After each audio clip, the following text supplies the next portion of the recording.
Didi and Stu are taking Tommy to his first ever dentist appointment now that he's begun teething. Didi consults Lipschitz and insists they refer to the dentist as the Tooth Fairy, so Tommy won't be afraid. Stu himself is still uncomfortable at dentist and worries about what the dentist will say about Tommy's tooth. At the dentist, Tommy has become nervous and refuses to open his mouth.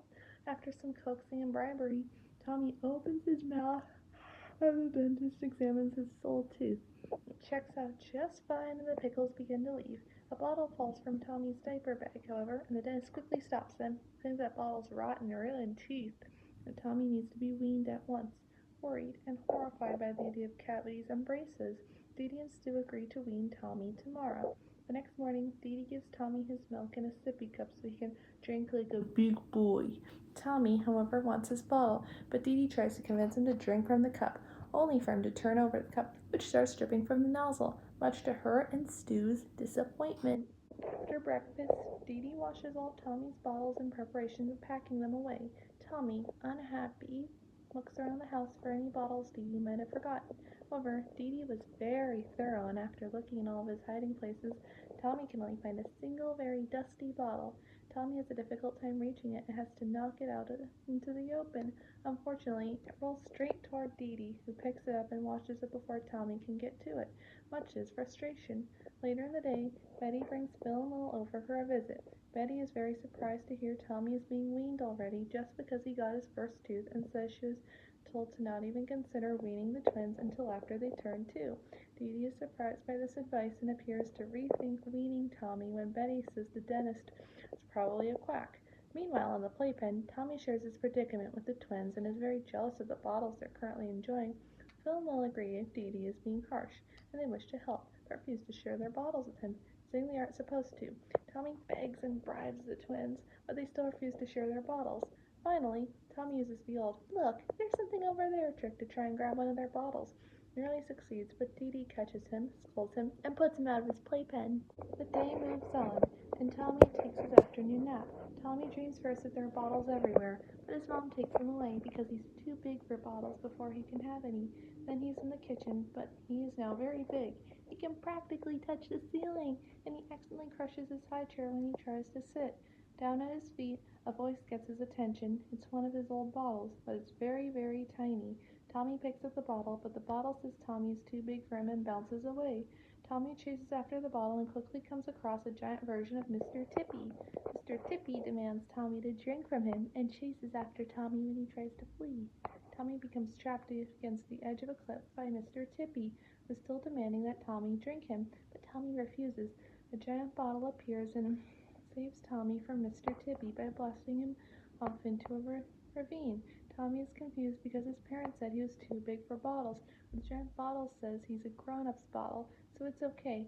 Didi wakes up Tommy seconds later. Didi asks Tommy if he had a nice nap. Tommy simply stares at her in disbelief. Downstairs in his high chair, Tommy is again offered Mr. Tippy. A clearly miserable Tommy refuses to have anything to do with Mr. Tippy and simply swats it down to the floor without a second thought.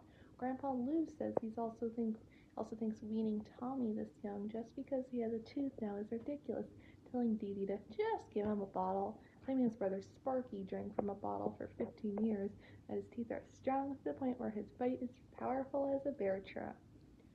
Stu tried to offer Tommy some cups of milk, and Tommy just swats them onto the floor, breaking some of the glass cups, much to Didi and Stu's dismay, and Spike licks some of the spilled milk. In the meantime, Stu and Didi take Tommy into his room and put him back into his crib. Didi tells Tommy that they can't give him the bottle and promise him that he'll get used to the cup. Tommy gets devastated and begins to cry. Stu and Didi leave his room, turn off the lights, and close the door. Both Stu and Didi feel awful, but they agree to stand firm and that Tommy will eventually have to get used to drinking from cups. They hold hands together and walk away.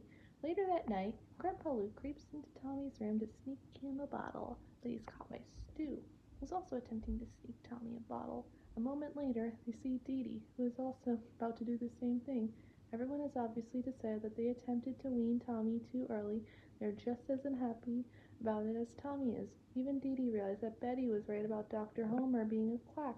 The three go into Tommy's room, but, finding him fast asleep, they opt to not disturb him agree to switch him back to bottles in the morning. As they head back to bed, Grandpa Lou notices he no longer has the bottle. He looks back at the crib briefly before leaving too.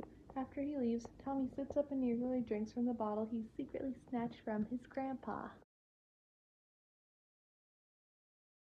One day in the Pickles household, Grandpa Lou is cheerfully enjoying television when he realizes he's out of his favorite snack, fudgy dingling bars. While Lou looks for another box in the kitchen, Tommy sees a commercial for brand new Reptar cereal, which promises to turn milk green. Tommy becomes determined to have Reptar cereal as he's picked up and carried into the kitchen. It turns out there aren't any boxes of fudgy dingling bars left in the entire house. Grandpa Lou announces he's going to the store to buy some more and is given a list of groceries for the entire week by Didi and Stu. Lou insists he just wants his snacks, while Didi and Stu point out he ought to buy the week's groceries while he's there. Stu also loans Grandpa Lou his scientific calculator so he can calculate sales and coupons before checking out. Lou insists he doesn't need a calculator for a few snacks and claims he can just use his fingers fine. He can even use his toes for larger numbers. Lou is reminded again that he's buying all the groceries and starts to take the calculator. Grandpa Lou takes the list, the calculator, and Tommy with him, and leaves the house without saying much else. Didi hopes he comes back with more than just armfuls of fudgy dingling bars. Stu hopes he comes back. At the grocery store, Grandpa Lou actually abides by Didi and Stu's wishes by picking up most of the groceries, while Tommy keeps an eye out for Reptar cereal. Grandpa Lou makes a point of avoiding picking up the cereal on the list, corrugated bran puffs, and sarcastically comments on them before finally grabbing more of the few boxes of fudgy dingling bars. Now that he's finished shopping, Grandpa Lou tries to use a calculator to figure out total cost for the groceries, though without much success. While his grandpa's preoccupied, Tommy decides to look for Reptar cereal on his own. Using a link of sausage as a lasso, he latches onto another cart, which takes him away from Grandpa Lou. As he travels along, Tommy passes another cart with a baby girl in it. Tommy tries to ask her where Reptar is, but the cart pulling his along takes him away from the girl before she can answer. Shortly afterwards, Tommy decides to abandon his cart in the middle of the store so he can search on foot. Tommy encounters the girl again and asks the second time if she knows where Reptar is. Turns out the Reptar cereal is on the right end of that aisle.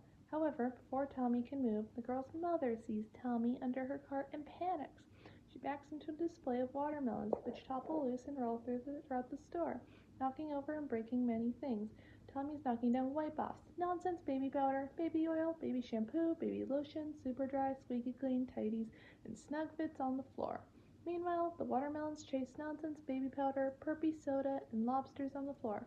Customers all over the store panic and announcements for aisle cleanups go out over the intercom. Grandpa Lou is oblivious to all of this as he's still fiddling with the calculator. Tommy and the baby girl find the entire thing amusing. Tommy sets off toward the display, where he hitches a ride on a miniature working windmill, an advertisement for the store's Dutch bakery, and winds up on top of the light fixtures. Tommy climbs down a large Reptar cutout to the top of the Reptar cereal display, grabs one of the boxes, and rides it like a sled down the display, knocking it down in the process, and back towards Grandpa Lou. Grandpa Lou finishes using the calculator and notices Tommy on the floor with the box of cereal.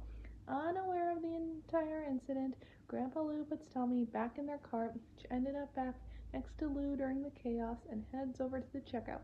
As Grandpa Lou unloads the cart, he comments on the state of the store and notices the box of Reptar cereal. He isn't sure how it ended up in their cart, but doesn't care, as it sounds considerably more appetizing than corrugated bran puffs. As Tommy and Grandpa Lou leave the store, calls for cleanup continue to go out over the intercom. Steve and Larry, who currently work at the grocery store, argue over who's going to clean up the next mess. Both of them insist they don't have to do it based on the messes they've already cleaned up, while the voice over the intercom yells for one of them to clean up the mess.